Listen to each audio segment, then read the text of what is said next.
mais on va regarder ta vidéo, Cécile. Là encore, les amis du lourd, regardez Easy Paper. Easy Paper, c'est ça, il faut vous habituer. Pour les étrangers qui vivent en France et qui veulent travailler en France, habituez-vous à ce logo. C'est du lourd encore et Cécile s'exprime ici.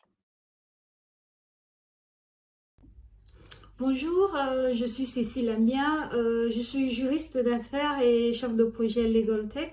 Je suis aussi surtout cofondatrice de la plateforme Easy Paper. Easy Paper, c'est la première plateforme de services juridiques et administratifs à destination des entrepreneurs étrangers et expatriés.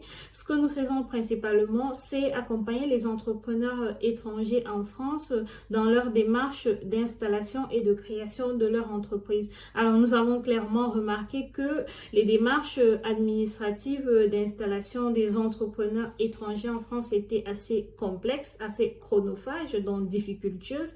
Et donc, ce que nous proposons avec Easy Paper, c'est une plateforme simple d'utilisation et surtout une plateforme qui les défait complètement de leurs procédures administratives. Alors, pourquoi je m'intéresse à ce projet des diasporas africaines dans la région Rhône-Alpes?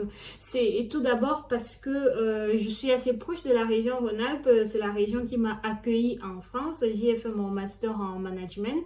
Et puis, faut dire que moi, je me sens assez proche des diasporas africaines, de toutes les problématiques qui tournent autour de la diversité, autour de l'inclusion.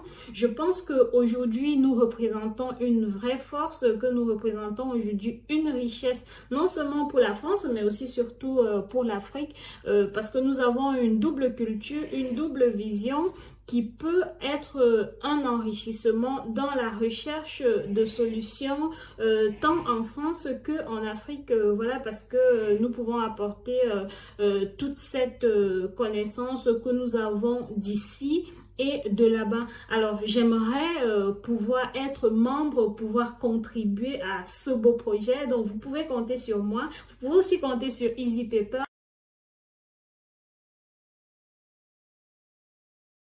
Lourd, c'était du costaud. Hein. Je pense que vous l'avez vu. Et là, on va donner la parole tout de suite à Cécile pour qu'elle puisse compléter son propos. Cécile, pareil, les questions que je t'ai posées. Ton parcours avant Easy Paper. Ensuite, pourquoi entreprendre? Et enfin, entreprendre seul ou tu es en réseau? Comment ça se passe? Je te passe le micro.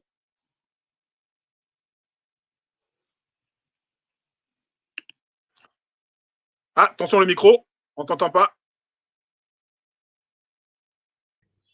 Alors, Voilà. déjà, merci Douglas pour l'invitation. Je suis très ravie de pouvoir intervenir ici.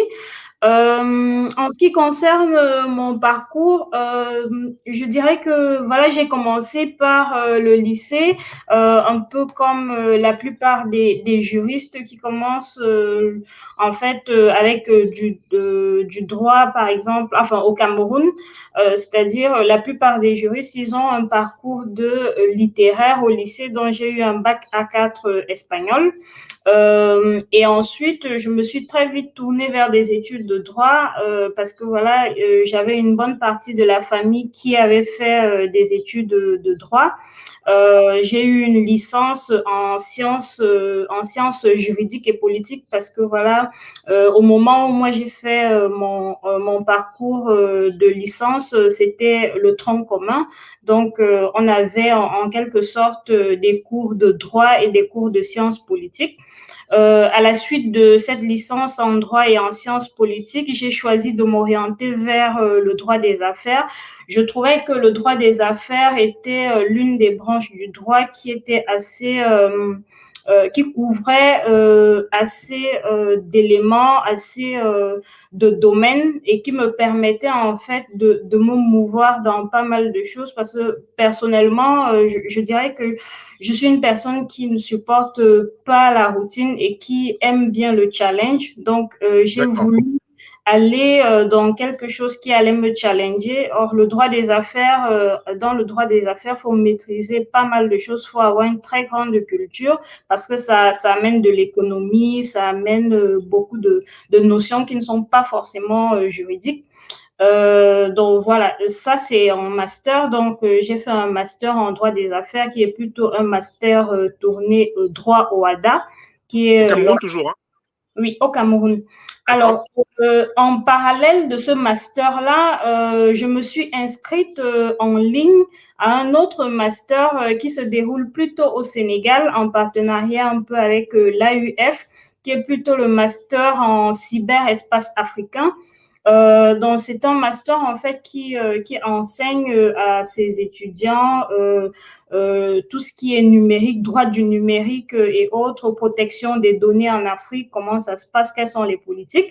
Donc, ça m'intéressait déjà et j'ai commencé à comprendre en fait à ce moment-là que il y avait quelque chose à jouer par rapport à Internet, qu'il y avait, je pense qu'il y avait une sorte, un vide que le droit n'arrivait pas encore à saisir, non seulement au niveau de la réglementation, mais aussi au niveau de la pratique même du droit, parce que voilà, à la suite de mon master, j'ai commencé des premières expériences en cabinet, Oui, des premières expériences pour pouvoir pratiquer ce que j'avais appris théoriquement.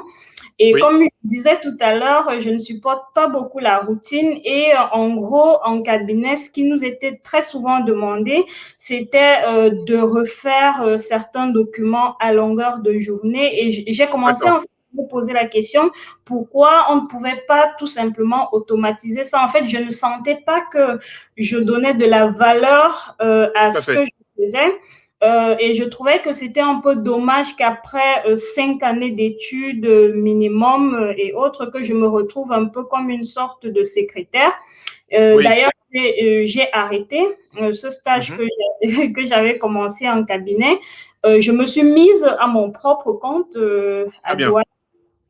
Et j'ai commencé à accompagner des entrepreneurs au niveau de Douala, mais qui étaient plutôt des jeunes entrepreneurs qui n'avaient pas fait des études de droit comme moi, donc c'était des amis pour la plupart qui, eux, avaient fait d'autres formations. Je les accompagnais. D'accord. Et donc, ça m'a permis un peu de voir quelles sont les demandes, quels sont les besoins OK. qu'ils ont. Et ensuite, face à ces demandes-là, j'ai commencé à réfléchir avec cette petite expérience en cabinet. Je me suis dit, Oui, il faut que je réfléchisse sur l'automatisation parce que j'avais des demandes et je ne pouvais plus, comment dire, en fait, subvenir en fait à toutes ces demandes-là.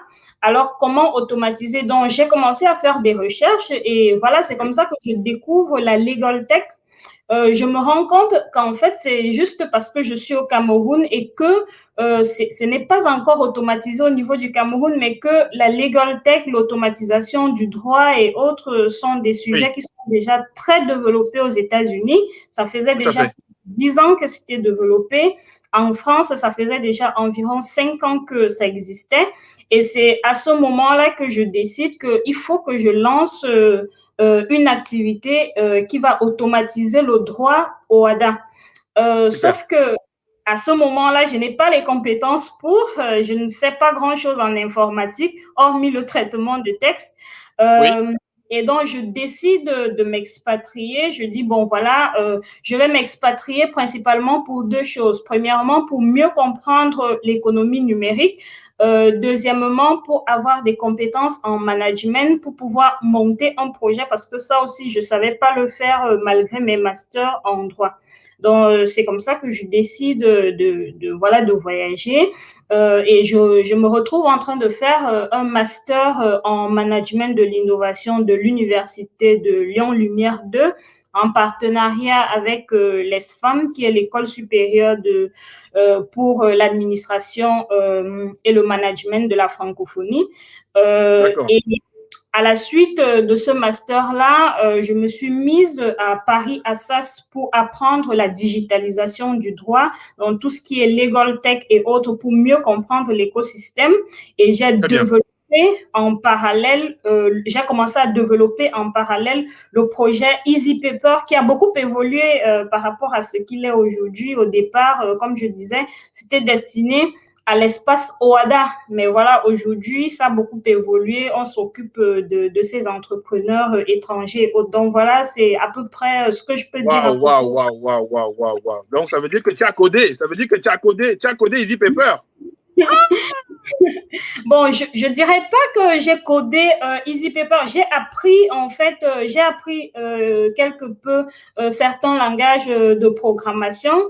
J'ai regardé comment ça se passait. En fait, ce que moi j'ai plus appris, c'est comprendre le langage des développeurs, pouvoir avoir une vraie discussion avec un développeur. Parce que quand on est Super, juriste, on ne super. comprend absolument rien à ce que le développeur dit. Et le développeur, lui aussi, ne comprend pas grand-chose à ce que le juriste dit. Donc, Excellent, excellent, l'objectif, excellent. c'est d'avoir du langage entre nous, à ce qu'on se comprenne, à ce que je puisse lui donner un certain nombre d'informations que lui, il va mettre sous forme de code et que moi, je Ça marche. comprenne pourquoi il choisit ce langage-là et pas un autre. Voilà. OK, question. Au niveau des réseaux, maintenant, là, tu es entrepreneur. Au niveau des réseaux, quels sont tes réseaux? Est-ce que, comme Maguette, tu as tout de suite pensé réseau ou bien c'est petit à petit? Et est-ce qu'il y a des réseaux qui sont liés à la diaspora? Ah oui, totalement. Moi, j'ai tout de suite pensé réseau. Et moi, je dirais même que c'est le réseau qui m'a permis de me lancer, en fait. Parce qu'il faut dire que bien que j'avais ce projet-là, je l'avais mis sous papier, je l'avais développé sous plusieurs formes, j'avais peur, en fait, de le rendre public. Je savais pas s'il était assez bien, s'il était assez pensé. Et une fois, je me suis retrouvée, en fait, en train de postuler à la French Tech Tremplin.